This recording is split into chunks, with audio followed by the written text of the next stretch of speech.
बीकानेर का पूर्व नाम क्या था? ओहो, आहो, ओहो, बताओ। बीकानेर पूर्व गारो रीतिबाड़ी, रातीबाड़ी, डोसी, राती घाटी,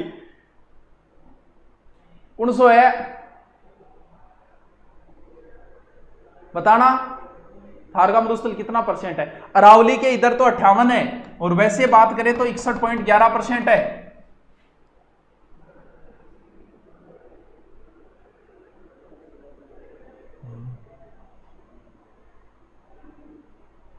अरे बीकानेर सबको पता है यार, बीकानेर राती घाटी। हर चीज पुराने समय में क्या होता था, हर चीज का ग्रह नक्षत्र देखते थे। आजकल हम लोग घर बनाते हैं तो वास्तु के अनुसार, पुराने लोग राजा महाराजा जो दुर्ग बनाते थे ना, दुर्ग बनाओ चाहे कोई नया नगर बसाओ, सब में देवी देवताओं का आशीर्वाद लेते थे, और मतलब ग्रह नक्षत्र। अब आप बताओ, बीकानेर का राठौड़ वंश है, बीकानेर के जोधपुर दुर्ग में, और जिंदा आदमी की बलि दी गई। तो इसके पीछे क्या कारण था? इसके पीछे कारण ये होता था कि अगर किसी जिंदा व्यक्ति को बलि दे दी जाए तो उस वंश का राज उस पर हमेशा रहेगा। आप देख लो, शुरू से लेकर लास्ट तक जोधपुर दुर्ग पे किसी का अधिकार ही नहीं हुआ। कोई शेरशाह का थोड़े से समय के लिए हुआ नॉर्मल, बाकी राठौड़ वंश का ही अधिकार रहा हमेशा। बाकी दुर्गों पे लंबे समय तक, चित्तौड़ दुर्ग छिन गया था लंबे समय तक। तो हर, अब यहां क्या हुआ कि जब बीका रवाना हुआ तो ऐसी दंत कहानी आती है कि यहां पर कोई भेड़ नाहर से लड़ रही थी इस जगह पे, यानी भेड़ और नार यूं लड़न लाग रही। बोले यार ये स्थान तो बड़ा ही खतरनाक स्थान है, यहां भेड़ भी टक्कर दे रही है, बोले यही स्थान पे बसेंगे। तो राती घाटी स्थान था उस स्थान का नाम, तो ध्यान रखना इसका क्या नाम था, राती घाटी। बहुत अच्छे। बीकानेर के राय सिंह ने किन दो मुगल बादशाहों की सेवा की? बहुत अच्छा क्वेश्चन है। अगर आपसे प्रश्न पूछे ना, इस चीज का ध्यान रखना, मान सिंह के बाद मुगलों का सबसे विश्वसनीय कौन था? मान लो आपसे प्रश्न पूछ ले कि मान सिंह के बाद अकबर का सबसे विश्वसनीय कौन था, पता है क्या आपको? तो ध्यान रखना, राय सिंह, जिसे मुगल साम्राज्य का स्तंभ कहा जाता है, मान सिंह के बाद सबसे विश्वसनीय माने जाते हैं अकबर के। तो एक तो अकबर हो ही गया, लेकिन जहांगीर से भी इनकी ठीक बनती थी। आपको पता है मुगल दरबार में षड्यंत्र चल रहा था। मान सिंह अपने भांजे के बनाने के पक्ष में था, खुसरो, और वैसे बादशाह जहांगीर, सलीम। अब दरबार में मान सिंह तो उसके पक्ष में था, तो सलीम के पक्ष में कोई ना। सलीम ने तुरंत कहा भाई जी राय सिंह जी आओ यारो, दरबार में बड़ा षड्यंत्र चल रहे। तो वैसे जहांगीर के भी विश्वसनीय थे राय सिंह। तो ध्यान रहे, जहांगीर के विश्वसनीय नहीं थे मान सिंह। मान सिंह को तो इधर, मान सिंह तो बिल्कुल ही विश्वसनीय नहीं था, जहांगीर बिल्कुल ही विश्वास नहीं करता था मान सिंह के ऊपर, लेकिन राय सिंह पे करता था। तो इसने दो मुगल बादशाहों की सेवा की, एक अकबर और एक जहांगीर। इस क्वेश्चन को थोड़ा सा ध्यान रखना, अच्छा क्वेश्चन है ये। बीकानेर कौन से शासक ने 21 मार्च 1818 को अंग्रेजों से सहायक संधि की, यानी east India company? Sardar Singh, Surat Singh, Ratan Singh, गज सिंह। चलो भी अच्छा क्वेश्चन है, ठीक है, क्योंकि ये क्वेश्चन ईस्ट इंडिया कंपनी से संबंधित है, लेकिन शासकों में पढ़ लेते। बताइए। हाँ, जोधपुर का प्रशासक बनाया था ना राय सिंह को, वंश तो वही हो गया, राठौड़ वंश ही है।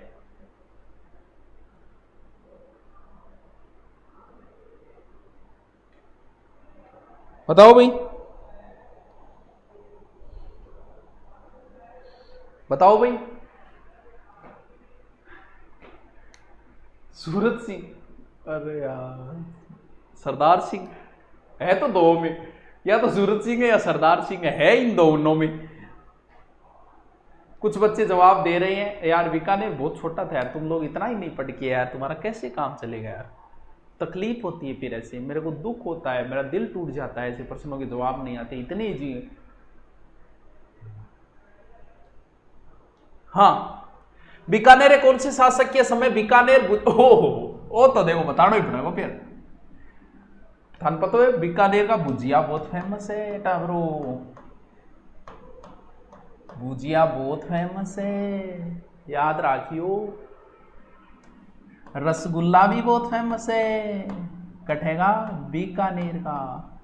और एक चीज और भी बड़ा भी फेमस है, लेकिन मैं बीकानेर का कौन, बीकानेर की एक तहसील का बहुत फेमस है। अब एक चीज आपने कभी गौर की क्या? चलो पहले इसका उत्तर बताओ, फिर एक छोटी सी जीवनोपयोगी बात सीखते हैं जिसमें आप थोड़ी गलती न करें उस चीज के अंदर। डोंगर सिंह, अब आपको एक चीज बताता हूं क्या होता है।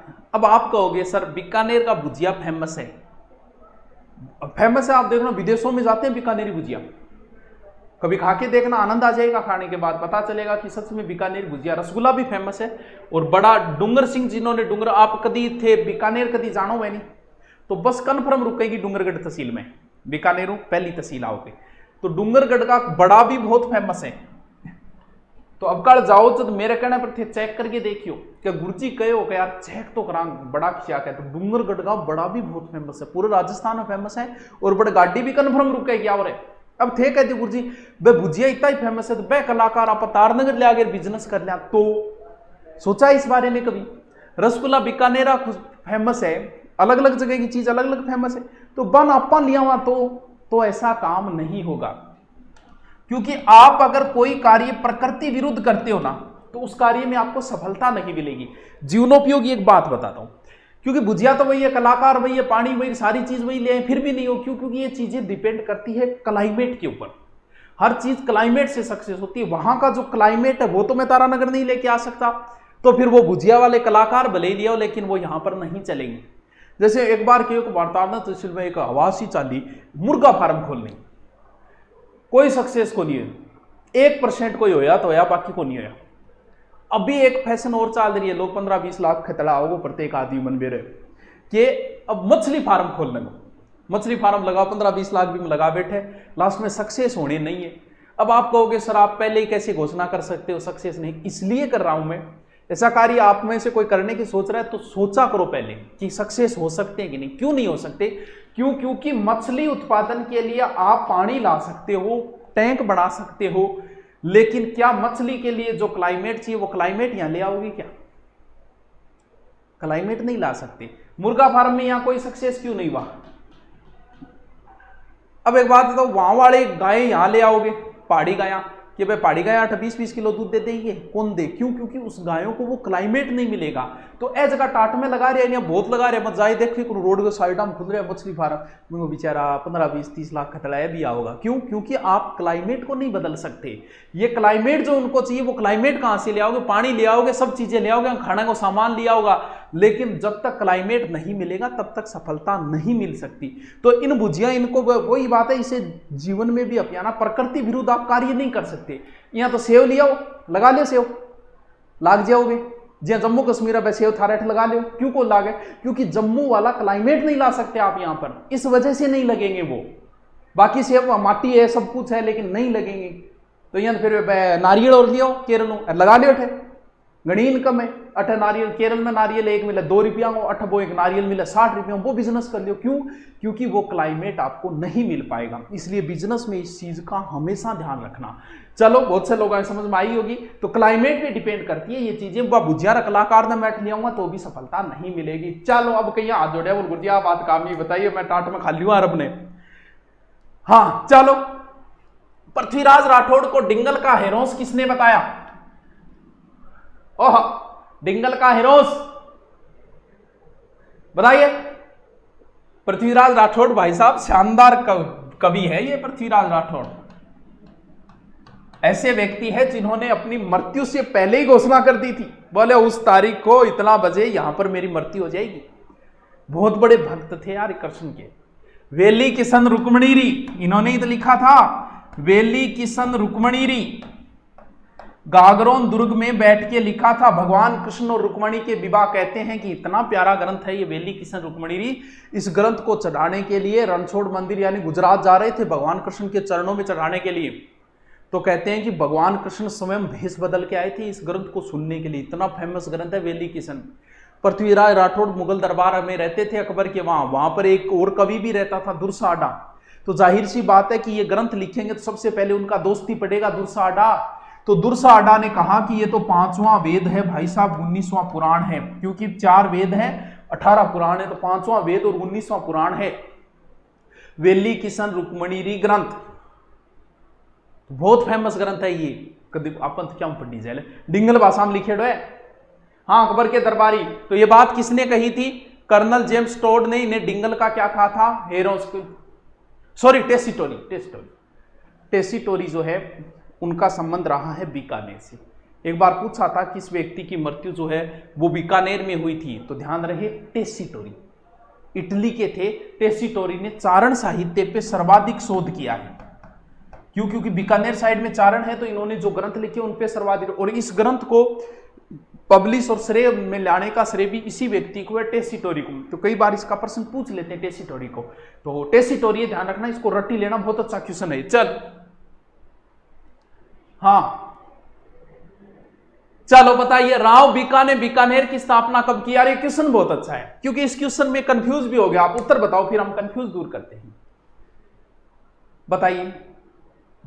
ओसिया का बड़ा, हाँ ओसिया का बड़ा भी फेमस है। बाकी डूंगरगढ़ का भी, देखो मेरा ओसिया खाइडा, मेरा डूंगरगढ़ खाइडा है मन तो मैं, हाँ। और तू ओसिया मेरे कन पढ़ना जगह जगह क्षेत्र की चीज फेमस है भाई जी, वो अपने कन पढ़ना ले गया करो, नौकरी लाग जा, जब ले गया करो, गुरुजी मारे 8 की चीज फेमस है, आ लो यहाँ काम कौन चाला भाई जी, सूखा मुंह उठा गया जाओगा। हाँ पॉलिटिकल कंप्लीट को नहीं कराऊंगा। उत्तर बताओ इसका, देखते हैं कौन क्या उत्तर बताता है। बताओ इसका उत्तर, इन दोनों में से आप कौन सा उत्तर बताओगे, यही देखना है। रणबांकुरा री धरती शिव प्रणाम, चल ठीक है। रणबांकुरा का अर्थ क्या है बता?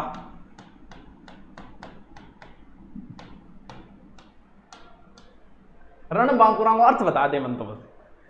एक बार प्रश्न पूछ लिया था, इनकलाब जिंदाबाद का क्या अर्थ है? क्योंकि बोला तो इनकलाब जिंदाबाद आगे ही खड़े हो गए।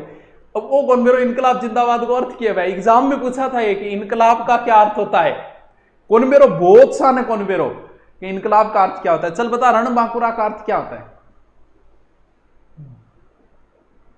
हाँ पित्थल बोले पृथ्वीराज राठौर ने, पातल बोले महाराणा प्रताप ने। इसका उत्तर बताना क्या है?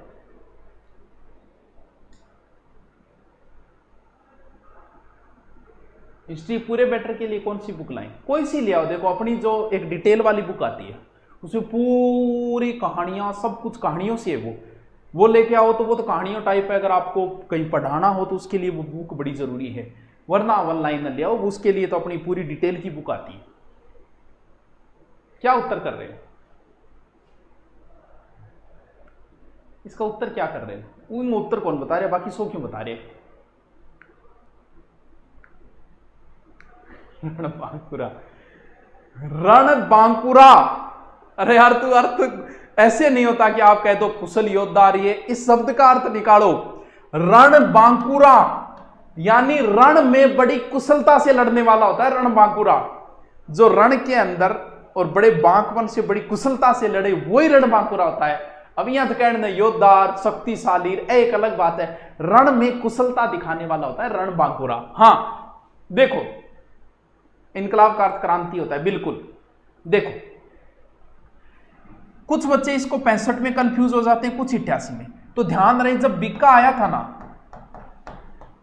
तो सर्वप्रथम जो राती घाटी उस स्थान के ऊपर पहुंचा था, तो वो समय था 1465, यानी नॉर्मल ऐसी नॉर्मल सी जगह में सेट हुए थे। उसके बाद में करणी माता के आशीर्वाद से जो रियल बीकानेर की स्थापना हुई थी ना, वो 1488 में। तो यहां पर उत्तर अगर सही माने ना, अगर 1488 ऑप्शन नहीं है तो 65 सही होता, लेकिन यहां पर ज्यादा सही उत्तर कौन सा होगा? यहां पर ज्यादा सही उत्तर 1488 होगा। वाह।